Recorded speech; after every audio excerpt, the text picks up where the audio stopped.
I'd like to teach the world to bring experience to bear on challenges that we all face and problems we all share. I'd like to give the world a hug and shower it with love. We all can change the world we're in with lessons from above. Hi, everybody. Welcome to another edition of HUGS. It is so wonderful to have you here. HUGS stands for Hearts Uniting God's Spirit. And this hug gets shared around the world for you. So first, I just want to thank you so much for being here, for receiving this embrace. I like to invite you to just sit back, grab a cup of tea or a cup of coffee, and close your eyes for a few minutes and just take 3 deep breaths. And 3 deep breaths because I want you to take 1 deep breath and just thank your body for receiving this embrace, for being able to hear this message. This message is so much for your body today. And just take that in, and then take another deep breath for your vibration, your mindset, your thoughts. Place them on the hope and the faith and the love that is being built today through this hug. And then take another deep breath and just ask God to help you, to be with you, to be with us, to be with the world, and to guide you to share this hug wherever you might feel led. And just thank you so much for allowing this to be and us to be in your life today. And with that said, if you don't already know me, my name is Antika, and I am the developer, the founder of Fit Happy Christians and the Divine in 9 program and teacher trainings, where I teach you to know how to utilize the tools that God has given all of us to know Him completely, to surrender to life, and to live a fulfilled, purposeful life with Him. And each week I embrace people with wonderful people, my friends, and people in the world that are just sharing their life and sharing their love and expressing their experiences and building faith, hope, and love. And today is no different. I am so just thrilled. I'm going to pull up everything here. I'm so thrilled to have Linda Peterson on the show with me today because her story is absolutely amazing. She is an author of The Healing Journal, Taking Control of Your Journey Through Cancer. And she has an undisputed understanding of the stresses that a disease puts on your family. And having 20 years of teaching experience and being a professional organizer with Professional Organizers of Canada, Linda believes that with organization comes empowerment, and that having a positive, never give up attitude is essential to healing and living life to the fullest. So, Linda, thank you so much for being here with us today, and I'm excited to share your story. So, why don't we just jump in, explain to people who haven't met you yet, who you are and why this story is undisputed. Sure. Thank you so much for having me, Antika. I really appreciate it. I was first diagnosed with cancer in the fall of 2006, and it was with an incurable form of non-Hodgkin's lymphoma. And it was pretty extensive. It was stage 3, grade 3, throughout my abdomen and my chest, along my aorta, and down the path of my spine. And, it was a pretty frightening time, for sure. I ended up having 6 rounds of full chemotherapy, followed by 2 years of maintenance chemotherapy. And after that, with the exception of 2 stubborn nodes behind the chest wall, I was declared to be in partial remission and ready for the rest of my life. So, we sort of embraced that. We totally rejoiced and got on with things. But unfortunately, just short 5 months later, the cancer came back, having transformed to a faster growing version of itself. So, many more tests and procedures, and the decision was made that I would have a bone marrow transplant using my own stem cells, which was quite a horrendous experience, as you can imagine. So that's sort of the what. I'd like to tell you about the wow. Yes. Because, I can clearly remember that when my doctor came to our house, which I know is an unusual thing to happen, but he actually came to the house to give us our preliminary diagnosis. And apart from immediately feeling so sorry for this man to have to give somebody news like this, I very vividly saw everything in life that I would lose if I was going to actually die from this. I mean, keep in mind at that point it was, you have lymphoma. I didn't know if I had 2 weeks or 2 months or 2 years or what God was going to actually do. But I do remember thinking, God, please let me live. And when my doctor left, I just grabbed my husband and I cried. I cried and God, please let me live. And God, why are you doing this to me? And I just really want to hold my grandchildren one day. And, all these thoughts just flooded through my head. And it was just this powerful, horrible experience. So life got pretty busy. There were the sea of endless tests and procedures, and I found myself really questioning my faith. I started to sort of think, why are you doing this to me, God? And then instantly, as I was thinking, why me, I would also be thinking, well, why anybody? It wasn't really a pity party about me. It was about, how can you do this to anybody? What good can possibly come from causing so much pain, not just to me, but to my family? Because I was really aware of what they were going to have to endure if we were going to go through this. Sadly, I had lost my father-in-law to cancer some years earlier, so I knew full well that this was going to be a horrible journey for the entire family. And I worried more about them, funnily enough, than I did about myself. So, I had my conversations with God. It was, why are you doing this? And am I being punished for some deed? Is there something to be learned from this? Because I'm a true believer that there is always a reason. So I kept saying to God, well, if there is a reason, then I really need you to show me the way. I need to show me what that reason is, and it had better be good. I was sort of, I was angry. I was angry. I was beyond frightened, as you can well imagine.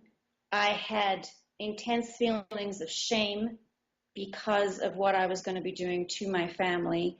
Was I being punished? As I said, feelings of guilt. Oh my gosh, I was flooded with feelings of guilt. What am I doing to my family? What if I die? I'm going to leave 2 children. And I mean, granted, they were in their, late teens, but that didn't matter. It isn't like they were babies, but it didn't matter. And what about my husband? I had been in love with and loved by this man since I was 14 years of age. What was I doing to him? And then there was my parents and siblings and everybody else. So all kinds of emotions. And so often, I mean, I know we've talked about it before, but in cancer and books and everything, you said you read a bazillion books, and I have too, being a cancer survivor. And it's so much think positive, and or lean into your doctor, or lean on what you believe, or blah blah blah, all this positive stuff, and the take that you're taking on it, and why it was, when we spoke the other day, I was like, oh yes, you're so bold. One, thank you so much for opening up this doorway and being so bold and so vulnerable with me and with everybody. The take is being okay with this myriad of emotions that you get to explore within yourself, unselfishly. So, and you know what?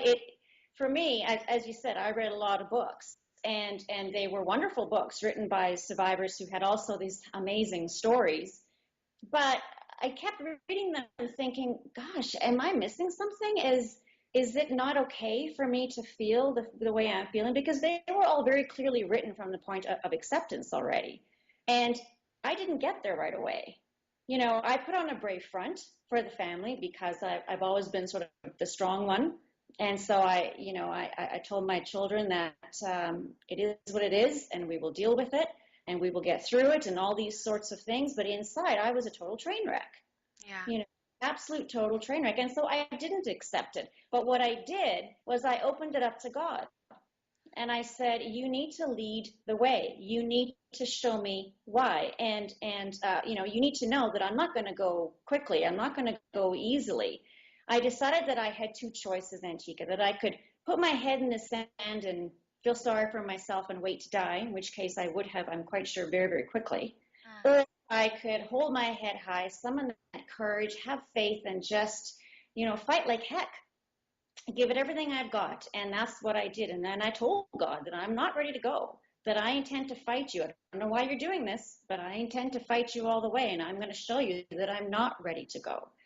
So, I dug deep. I decided that if this was the road I was on, then I would be the driver behind the wheel, because I was overwhelmed with the appointments and everything else that I had to do. So I decided to use the strategies that I had been using with my own children and my students. I had a poster in my classroom. You've probably seen it. It's of a pelican, I believe, that's got a frog in its mouth, and the frog has the pelican by the throat, and the caption's "Never give up." And I used to refer to that poster a lot when I was teaching with students who were having a difficult time, either personally or academically. And I'd say, you don't give up. You keep on going. No matter what the odds, no matter how difficult, you owe it to yourself to keep on going. And so, it was time for me to put my money where my mouth was. Yeah. Absolutely.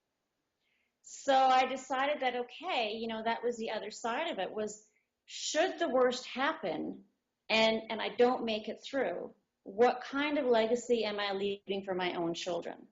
I want them to know me as a woman who never gave up. I want them to know me as a woman of courage, a woman of faith, and somebody that would embrace life until the very end. So that's sort of the attitude that I have taken all the way through. But again, it didn't come without its conversations, because, I wake up first thing in the morning, and the first thing that I do and still do, obviously, is say my prayers, and I thank God for that day.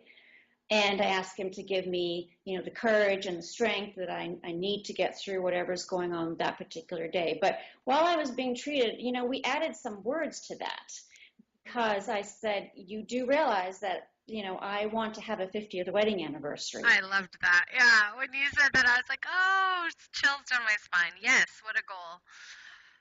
I remember being 14, 15 years old and walking on the beach with my husband, holding hands and well, at that time, boyfriend, and planning to grow old with this man. And so I told God that, that's still the plan.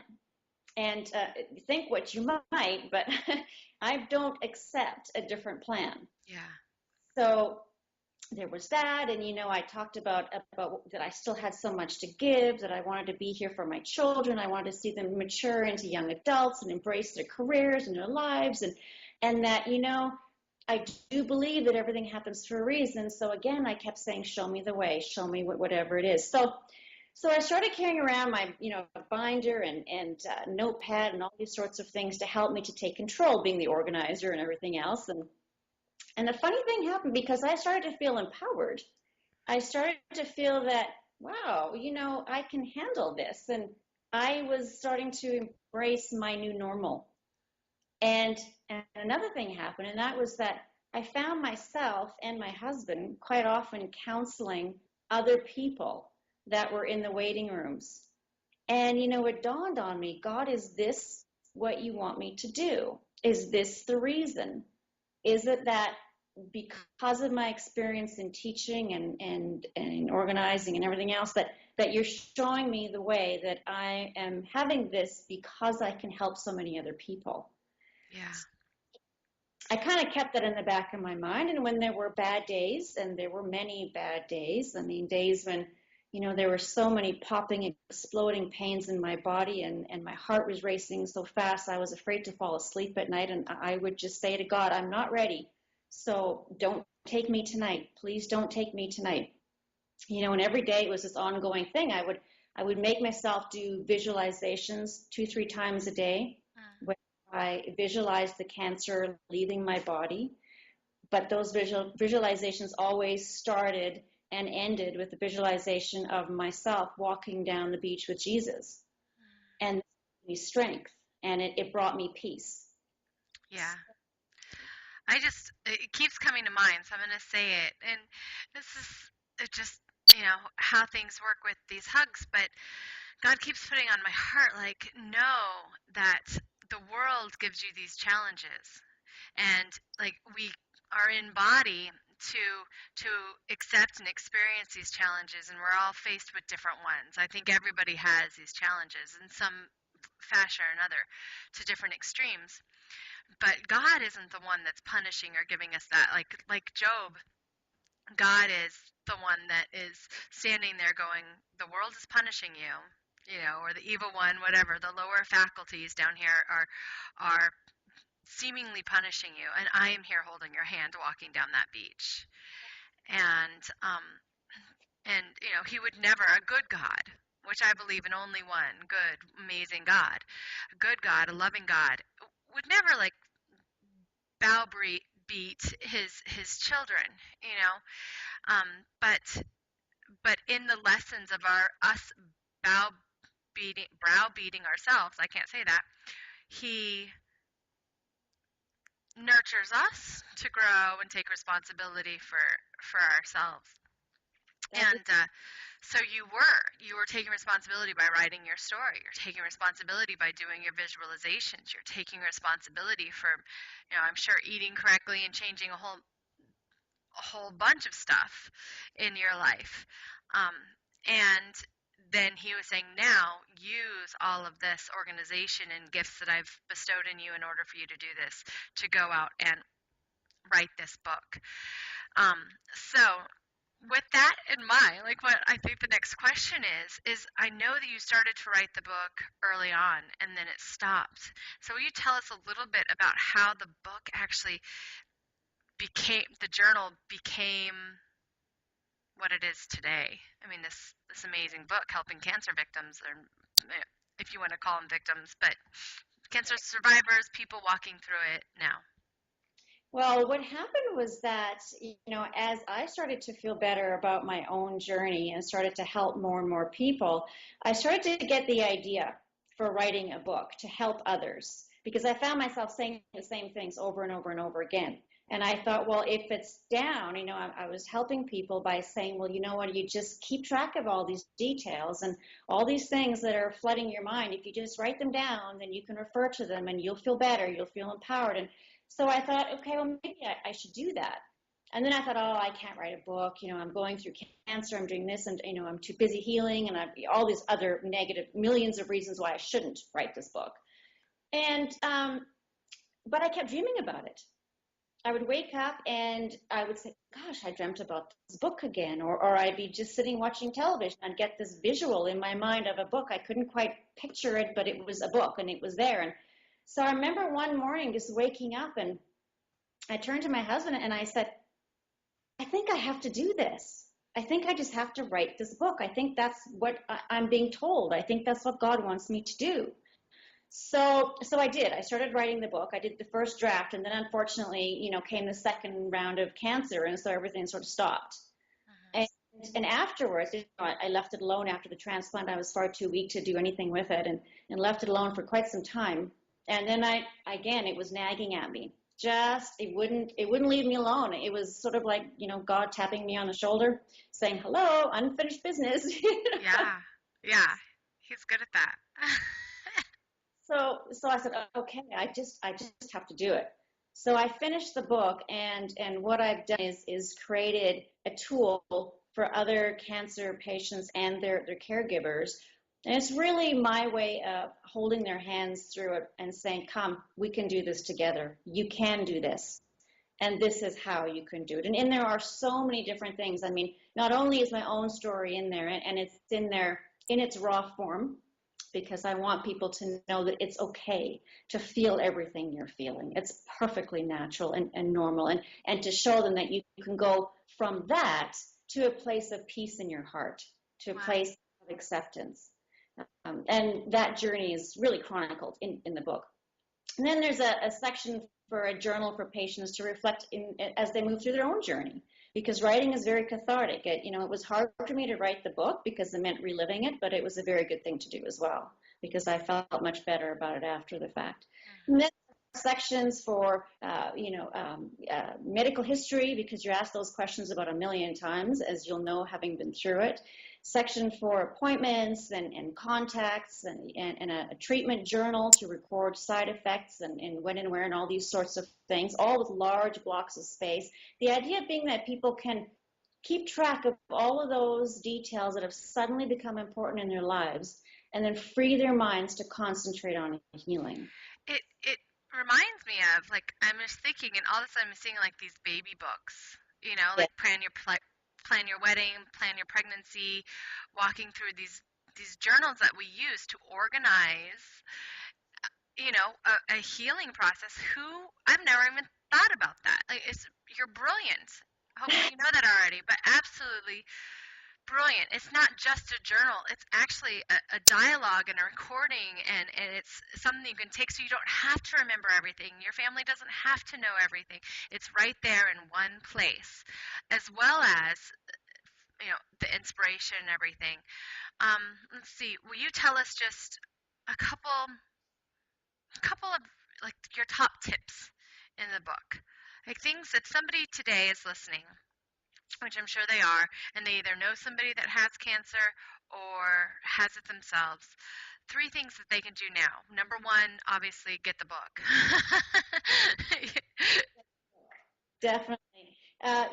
There's so many things. There's a section in the book that I call Healing Strategies, and it's basically filled with things that I learned along the way. Things like, well, relationships in one, because your relationships will change.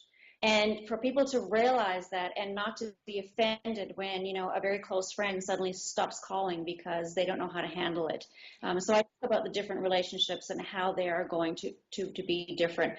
Goal setting. It's so important. Keep going. Keep making goals. You may not have years and years to live, but you need to live the years and days you have with power, faith, and passion. And that, to me, is part of that never give up positive attitude.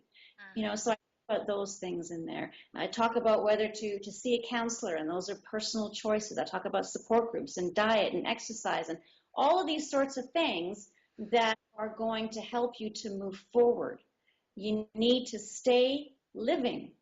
And I think that's such a key thing that I've told so many people when they say, oh, I'm dying of cancer. And I always say, no, you're not. You're living with cancer. It's all about the way that you choose to take each particular day. The first thing, as I said, I get up in the morning, I thank God. When I go to bed at night, I thank God for that particular day. And what I do is, before I go to sleep at night, I think of 2 positive things that have happened that day. And when I was going through treatment, quite honestly, sometimes the 2 positive things were, the day is done and I get to go to sleep now. Sometimes there just really weren't a lot of exciting things going on. Yeah. But, I think the book, the way that I designed it, was to truly show people that you can embrace this. Disease management is just another type of management. It's just another type of organization. And there's a lot of tips in the book. There's also a lot of tips on my website, things that are not even in the book, about disease management and survivorship and living life in the balance, and how you organize your home so that you're comfortable during your healing journey, and all these kinds of things. So this is really, it is so much more than a journal or to help you journal. It is really about, you say taking control of your journey through cancer, but it's not one-sided. It's the whole kit and caboodle. It's the whole package, from everything from your relationship with God and making that communication and conversations with God a priority in your life, to health management and recording of your records. What you've put together here, Linda, is really a testimony and a gift to the world. And I'm sorry that you went through so much to have the opportunity to offer it, But I think we would have missed, if somebody hadn't gone through so much, you would have missed a piece that was probably very, very valid and needed. You know what? I totally agree, because I actually reflected on that exact thing. And I thought, well, if I had been cured the very first time and it was an easy go around, would I have learned the lessons that I have learned? And would I have as deep an understanding as I currently do? I've had the pleasure of meeting so many people through this. Would I have met them? So, I have often heard it said that cancer is a gift. I personally don't believe that, but I am very aware of the gifts that it has brought to my life. I would have just preferred them coming in a different package. Yeah, yeah, absolutely. It's, any kind of illness or pain, no matter what it is, if it's chronic and ongoing and not a fleeting thing, causes us to look so deep, and to have a place, especially through cancer and so many treatments, to put it into one spot, not Yes. to have to think so much. You have just lifted so much stress off of so many people, and I really just hold the space and the love for you to just take off. And as horrible it is for life to put you through this lesson, that with you and God just taking it and helping other people walk through it more stress free, because I know stress is one of the main causes of the actual decrease of the immune system when we're going through something like this. So do you think that somebody could use this journal if it wasn't cancer, but say some other illness and Yeah, recovery? totally. The book is specific to cancer, obviously, but I have a couple of clients who are using it who don't have cancer. They have other chronic illnesses. And I really believe that we all have our crosses to bear. They're not just cancer. I think that God gives us only what He knows that we can handle. And that's part of the peace that I've made with God over this, I suppose. He has shown me the way that I need to handle this illness. He's shown me the way that I need to handle my recovery and the rest of my life. I now make quality of life decisions more than I make financial decisions.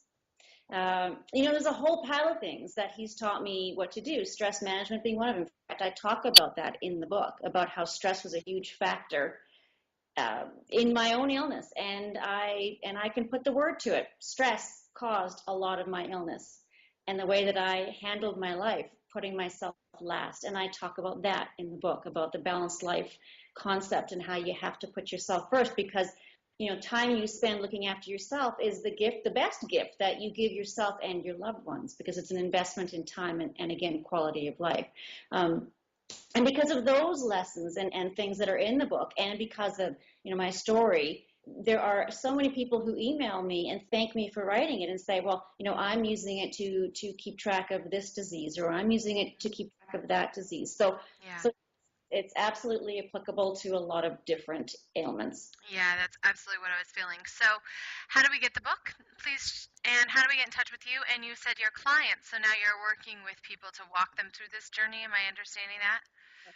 Okay, so how do they get in touch with you as Sure. well? Share all of that stuff with us.